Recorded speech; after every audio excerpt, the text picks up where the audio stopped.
lovely good morning and welcome to Daylight Thursday, the edition of Daylight. Of course, it is Throwback Thursday, and on the other hand, it is Healthy Thursday, right here on KBN TV, the finest television. Thank you so much to everyone joining us from across the country. We are indeed broadcasting live from Lusaka, KBN Studios, KBN HQ, if you like. I'm Tapelo Jos Mata, and I'll be with you for the next 1 hour right here. So make sure that you grab your cup of coffee and join me on this joyous ride as I take you through current affairs, then slide into the health segment, then later on conclude with what happened in history on this particular day, 3rd December, in whichever year, but today is 3rd December 2020. Thank you so much for making that decision of joining us right here on KBN television. First things first, we go into our current affairs and find out what happened yesterday, or what is also happening today. So we give you an update. Now, the late Dr. Tasila Tembo's family is not happy with the way police are handling the alleged murder case. Now, yesterday, the family to the late Dr. Tasila Tembo held the press briefing and at Christmas Hotel in the morning, and they had a lot to say. They had so many things that they were highlighting as a family, and KBN television, of course, was at hand to make sure that we bring you balanced, accurate, and of course trusted news. Here's a clip from the family of late Dr. Tasila Tembo. This death really has brought a lot of misery to our lives. In preamble, I want to let you know that Dr. Tasila Mercy Tembo was not just a mere family member. She was a breadwinner for the Tembo family. And as you are aware, she had a good job which she was doing. And then at the moment, as a family, we have lost a pillar of the family. So in the first place, I want to thank, from deep down our hearts, I would love to thank the Zambia Army through the Major General William Sikazwe for the job well done. They have really helped us as a family from the time we lost Tasila up to date. They've been there for us, and Major General Sikazwe has made it very clear to us that they will be there for us as a family, even when we don't know where to start from and what to do. So I want to thank the Zambia Army with all our hearts, representing the whole family through the Zambia Army itself. And I want to thank them for the job well done, for when they captured on Saturday 16:30, when they captured Nigel Mwaba and handed him over. Okay, so that was late Dr. Tasila Tembo's family representative, Mrs. Banda, there at the press briefing yesterday, held at Christmas Hotel, where she was just highlighting what the family intends to do and the help that the family is being rendered by different stakeholders. However, we move on and we find out what took place yesterday. Now, phase 2 of the Zambia and UN joint program on gender-based violence was launched yesterday. Now, Minister of Gender Elizabeth Piri did stress government's desire to achieve gender equity and equality by the year 2022. In achieving this, Mrs. Piri says government also wants to strengthen gender-based violence prevention and response system in line with provisions of the Anti-GBV Act. Now, the minister was speaking during the launch of the Zambian government and the United Nations Joint Program on Gender-Based Violence Phase 2, 2019 to 2022.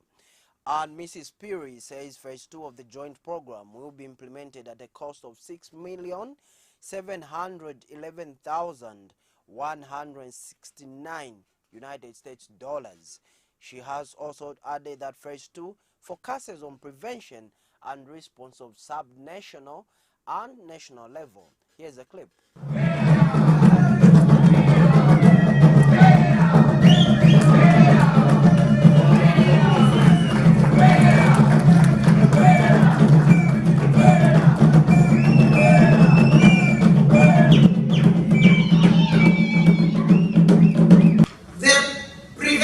development of the joint program will include community engagement, including engagements with traditional leaders and community dialogues.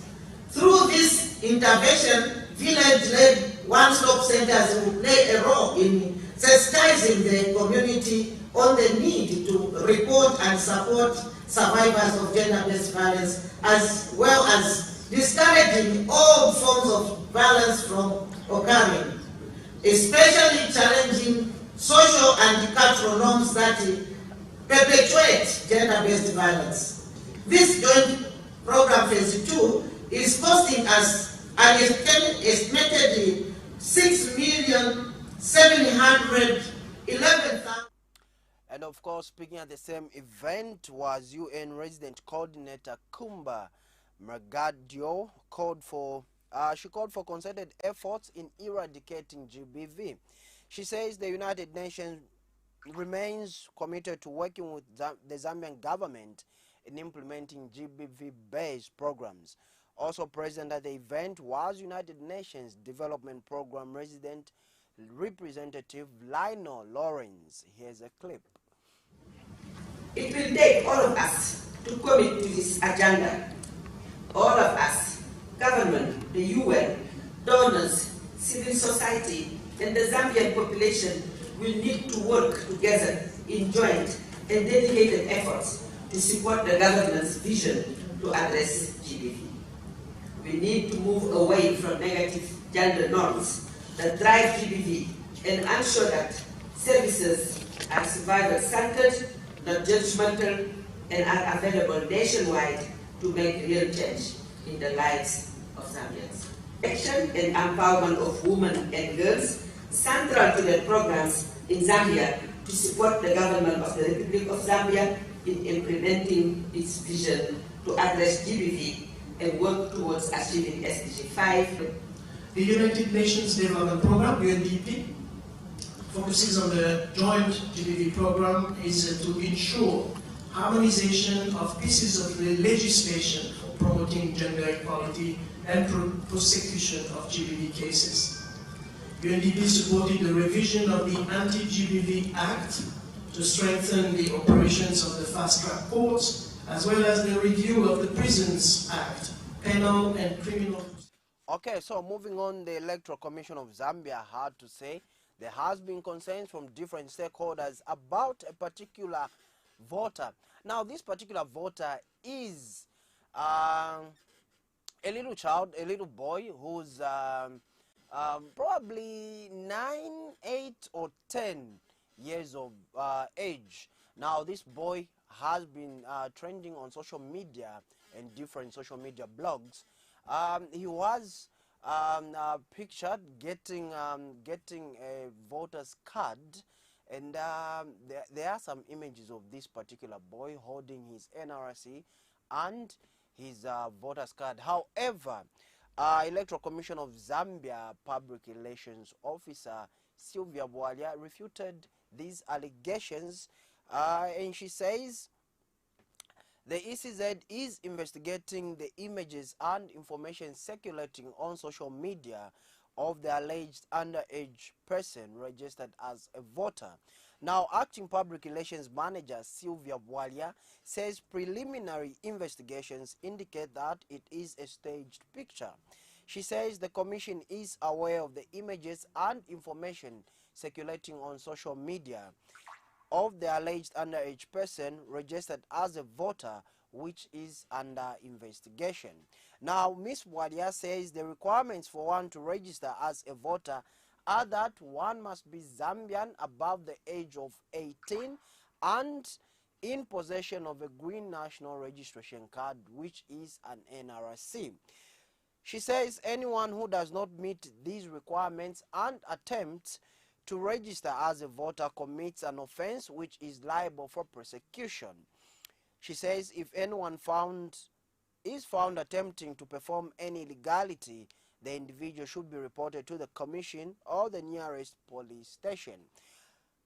Okay, so those are the remarks by Electoral Commission of Zambia Acting Public Relations Officer Sylvia Bwalia. And if you have any contributions or comments, you can kindly come through on the number that is on your TV screen so that we can get interactive right here on the breakfast show. Feel free to come through. Now, the question that we are asking this morning, saying that we are from reading a statement from the Electoral Commission of Zambia. We are asking, the 30 days that was stipulated by the Electoral Commission of Zambia is slowly coming to an end soon. It's going to be 12 December. And we are asking you this question. Should the Electoral Commission of Zambia extend the voter registration exercise, the voter registration process? Should they extend it, let's say maybe for a week or two or even more months? Let's find out from you. Let's get your views from you. What do you think should be done? Should the Electoral Commission of Zambia end the voter registration process on the 12th of this month, or should they continue? Should they extend? Should there be an extension to the voter registration process? Give us a call, send us that text message. You can like us and follow us on Facebook and Instagram. Leave us a comment, and you can as well subscribe to our YouTube channel so that we can be able to follow through on your contributions and comments. So feel free to come through. Those that are watching via Topstar, make sure you are warm and cozy wherever you're watching us from. Grab that cup of coffee as we update you on the events that took place on this particular day in history. But before we even get into that, we keep on updating you with current affairs from within Zambia and of course around the globe. Okay, so do make sure that you come through and give us your thoughts. Should the Electoral Commission of Zambia continue with the voter registration exercise by extending it, or should they completely stop the voter registration process on 12th of December? Would like to hear from you. Feel free, send us that message, send us that comment, call us and give us your contribution. Okay, now moving on.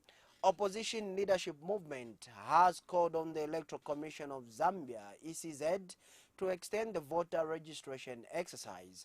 Speaking in an interview with KBN News on December 2nd, Leadership Movement Secretary General Brown Sinyangwe says ECZ made a commitment to stakeholders that it will capture 9 million voters by 12th June in 30 days. He adds that ECZ has failed to honor its pledge. He says his political party is mobilizing its members and urging them to register as voters because this is their constitutional right. Let's see what the Leadership Movement Secretary General had to say. We're encouraging the Electoral Commission of Zambia to extend the voter registration exercise, because they told us, the stakeholders, that they're going to capture 9 million in 30 days. Unfortunately, they have failed. They have captured about 3 million. Hence, everyone, as a Zambian citizen, they have right to vote as long as they have National Registration Card, NRC. So we are encouraging the Electoral Commission of Zambia to extend so that everyone has the right to vote, because I myself, I have already... Now, the Zambia Agency for Persons Living with Disabilities in Zambia has called for inclusion of persons living with disabilities in policy formulation. Now, the Zambia Agency for Persons with Disabilities, ZAPID, has called on policymakers to include persons living with disabilities when formulating policies. Speaking to KBN News in a walk-in interview on 2nd December, ZAPID committee member Peter Wale says today, 3rd December, ZAPID will join the rest of the world in commemorating the International Day for Persons with Disabilities under the theme Building Back Better Towards Disability Inclusion, Accessibility and Sustainability post-COVID-19. Mr. Wale adds that the day is important to people living with disabilities because it helps persons with disabilities to reflect on what has been achieved so far. Here's a clip. Organizing committee for International Day of Persons with Disabilities, which will be taking place on the 3rd of December, Thursday, for this year 2020. This day is a very important day because this is when we look at our achievements as persons with disabilities in the country, and other things that we look forward to. For instance, we have had COVID-19.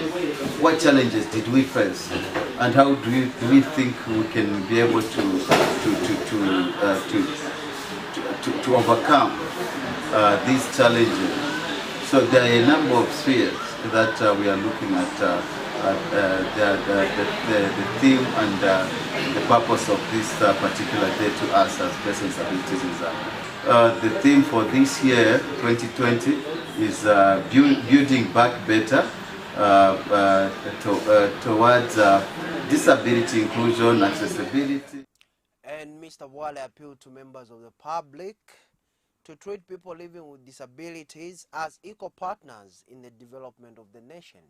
Now, Mr. Wale said doing this will help persons with disabilities to contribute to the growth of the economy. Here's a clip. And sustainability post-COVID-19 Zambia. So that is our theme for this year. And why we are looking at that? First of all, we have to take them as equal partners in the development of our nation. That is the first thing that we need to do. Once we take persons as equal partners in the development of our nation, we are going to accept them in the job market. And once we accept them in the job market, we are going to empower them that they can be there to contribute economically to the well-being of our nation. Okay, now the ruling Patriotic Front had a message yesterday to deliver to citizens out there, and particularly the opposition parties that are, according to a Patriotic Front Lusaka Provincial Secretary, Mr. Kennedy Kamba. He says the opposition is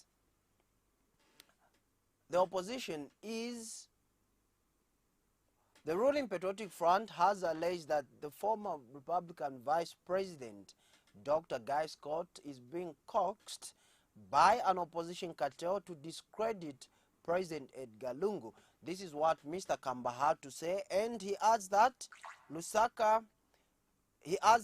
the cartel is taking advantage of Dr. Scott's illness, adding that they are attempting to drag government in matters relating to voter registration. Mr. Kamba said the voter registration process is a sole responsibility of the Electoral Commission of Zambia. He says the party believes the commission is doing its level best to ensure that as many citizens as possible register to vote in the forthcoming general elections. Here's a clip from Mr. Kennedy Kamba. And we wish him a speedy recovery and good health. We are, however, disappointed that Dr. Guy Scott is being used by the infamous cartel to discredit the Electoral Commission of Zambia and President Lungu by attempting to drag the government and the ruling party in matters relating to the voter registration, which is the sole responsibility of the Electoral Commission of Zambia. As the party, we believe that ECZ is actually doing its level best to ensure that as many citizens as possible register to vote in the forthcoming general elections. We are confident that the Commission will attain its target of 9 million voters. What is required? Okay, so that was Mr. Kennedy Kamba giving his views on an article that appeared on the 2nd of December in one of the daily tabloids, which quoted the former vice president having said the commission is in shambles. The commission meaning the Electoral Commission of Zambia. And Mr. Kamba, however, called on all stakeholders to render help to the Electoral Commission of Zambia, which is targeting to meet its estimated 9 million voters ahead of the 2021 general elections. However, another interesting item came through. Now, there have been allegations that NAPSA, or National Pension Scheme Authority, has purchased Charisma Hotel. However, these assertions were refuted yesterday in a statement released by NAPSA.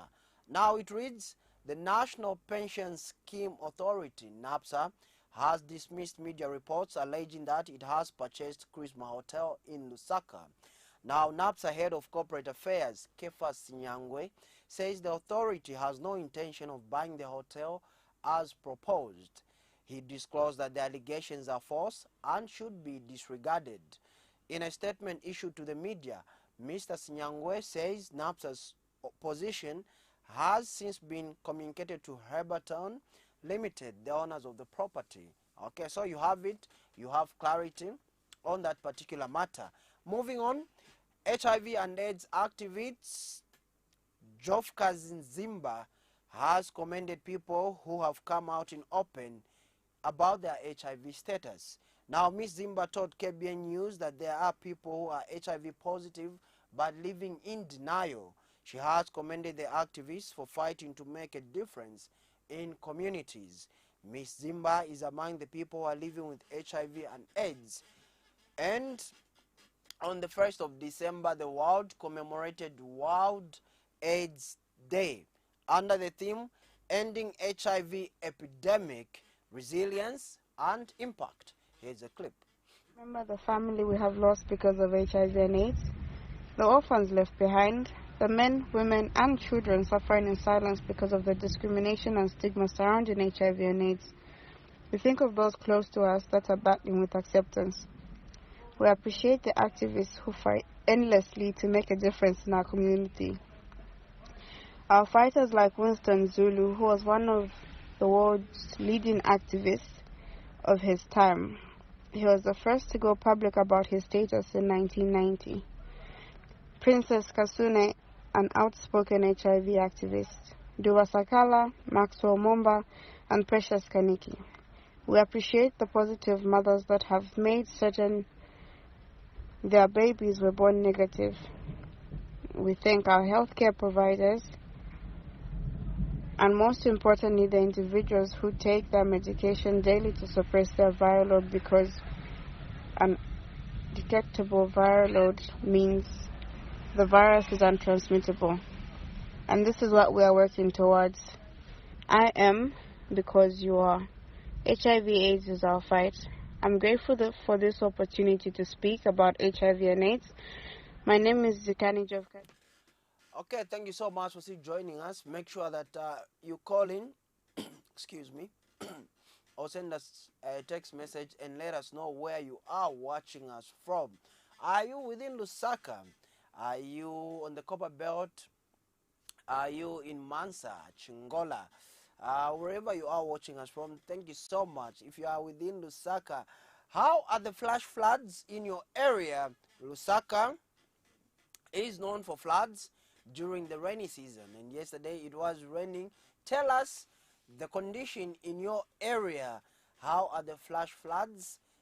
Most people call it our annual ceremony right here in Lusaka, but yes, of course, we have everything under control and we keep on surviving. So tell us from wherever you're watching us from, how is the situation in your area? Is it raining right now, or are you having flash floods right now? I'm told in Mutendere there are flash floods, and some houses in Garden, is it Luangwa, have been damaged by the rain. So yes, we are experiencing such in Lusaka. So tell us where you're watching us from. If you're in Western Province, tell us how is the rainy season treating you there. If you are in Southern Province, Choma, how is the rainy season treating you? Come through. If you're in Kafue, for instance, come through and let us know. Chilanga as well, come through Makeni.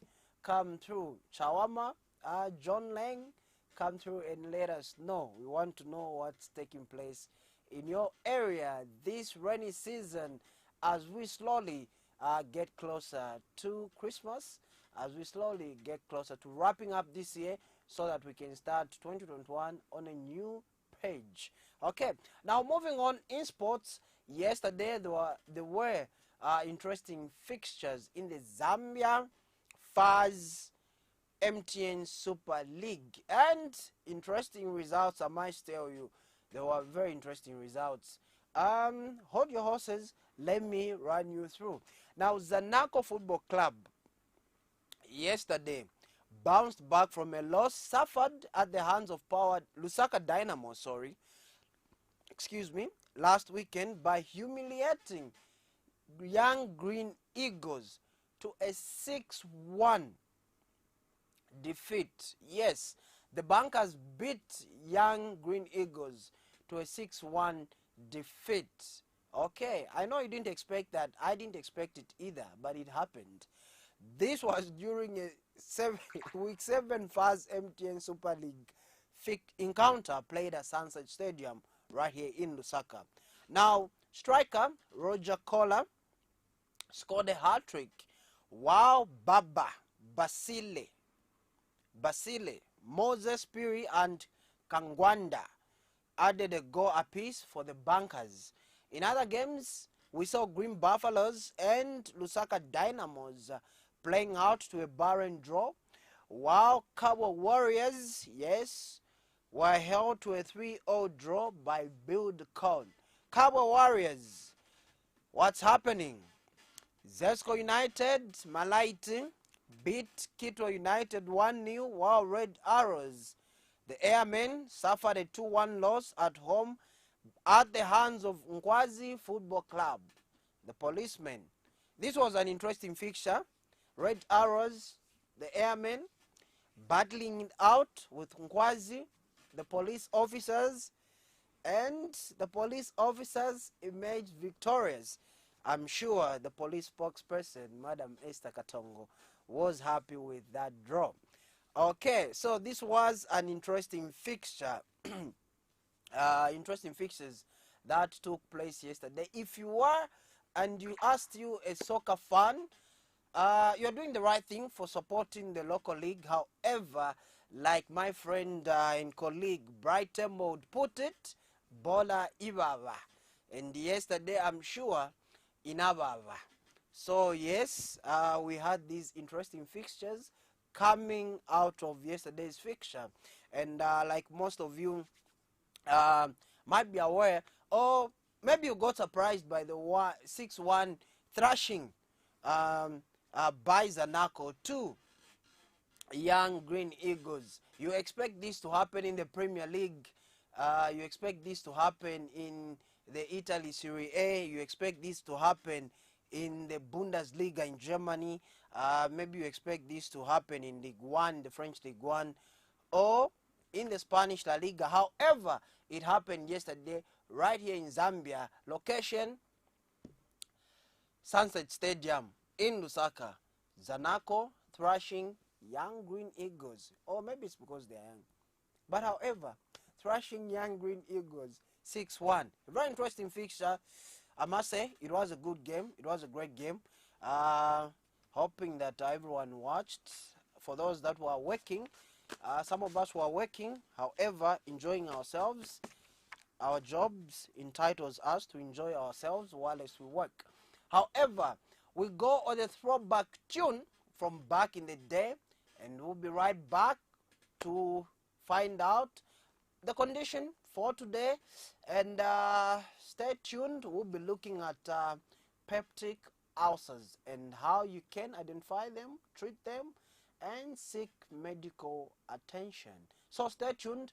We'll be right back on Thursday.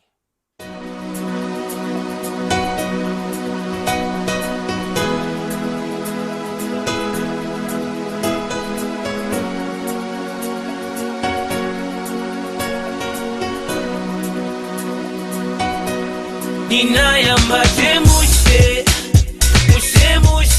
ineneze kuyenda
kambe. This love is something I'll never regret. Nanguva kupete black, ulibe mtu pachalo wamene ali perfect. Tindikulu nikuchita acting. Alubyanya nikukonda nipepa unikololoke. Nangoni malubyanya baby when ikonda njiwe ni ukanai with every morning iwe. Chikondi nisifutikira. Nadaba baby nichitikira. Muzero mumutima na batubi nikambiri. Ngasi nikana nisikondema.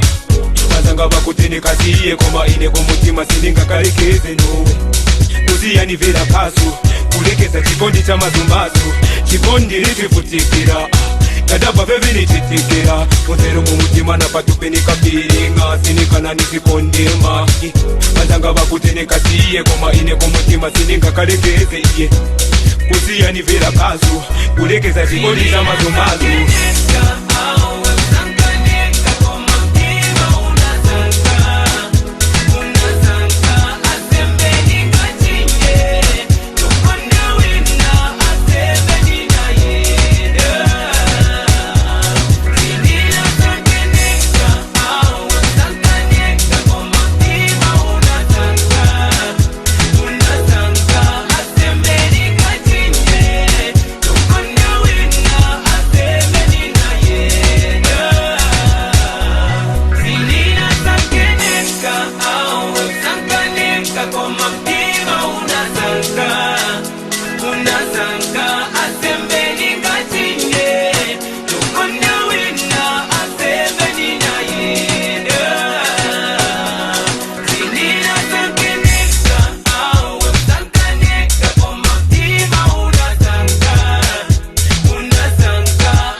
Okay, so that was our throwback jam coming from Yellow Man from back in the day.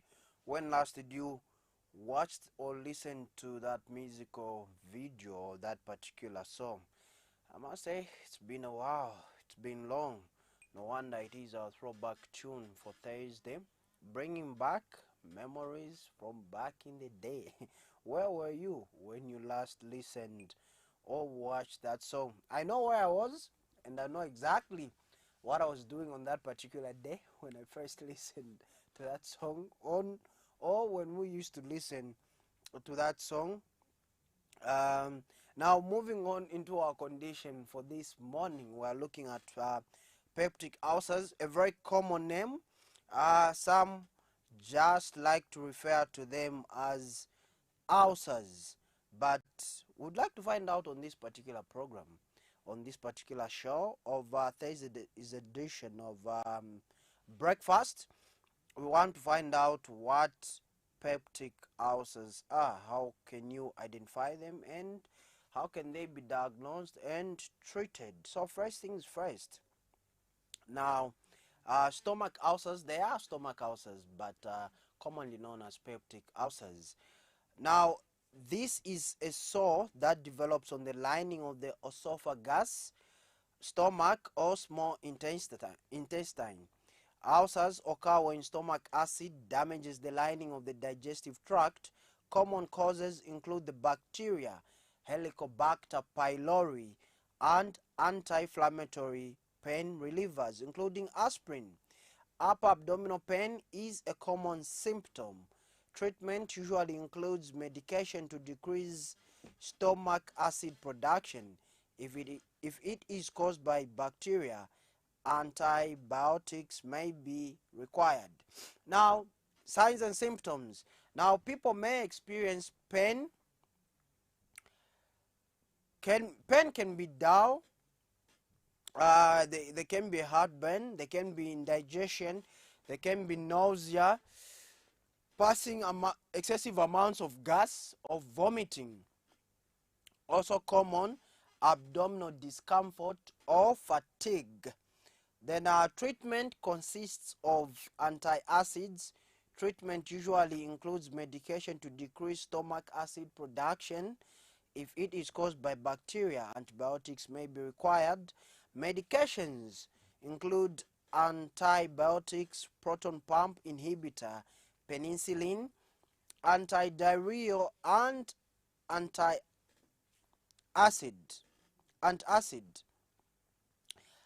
Okay, so these are some of those were some of the symptoms of peptic ulcers. Those were some of the signs that you have to look for. So you will be able to have a heartburn, indigestion, nausea, vomiting as well, excessive amounts of gas, and abdominal discomfort or fatigue. So when you have one or more of these symptoms, make sure that you rush to your nearest healthcare facility so that you can get the much needed medical health care that you require. Besides, a qualified, trained clinical officer general or clinician will be able to attend to you and make sure that you are diagnosed and treated for whatever you are experiencing. If indeed there are peptic ulcers, definitely you will be treated. So these are the signs and symptoms to look out for in case you are wondering what the signs and symptoms for peptic ulcers are. Okay, so I'll quickly go to a definition. Now, peptic ulcers, this is a sore that develops on the lining of the esophagus, stomach, or small intestine. Ulcers occur when stomach acid damages the lining of the digestive tract. Common causes include the bacteria Helicobacter pylori and inflammatory pain relievers, including aspirin. Okay, so that's what we had for you on the condition for today, this morning. Thank you so much for joining us on this particular day, Throwback Thursday, coupled with the health segment and of course the current affairs segment. Thank you so much to everybody that came through, and thank you so much to everyone that tuned in to this particular show just to keep us company. We have received your text. We have our Facebook fan club. We have Mrs. Namakao Mambwe saying she is watching from Lusaka. Thank you so much, ma'am. We also have Obedience Chiangi. Thank you so much for tuning in. We also have Polisa, hope I pronounce your name well, watching us as well. Thank you so much for making that decision of tuning in to the finest television in Zambia. Make sure that you tune in for more exciting programs right here on KBN TV. I've been your host, Tapelo Joe. Smarter is my name. Good morning, and make sure to keep warm, drink lots of water, and make sure to spread the love. Good morning, Zambia.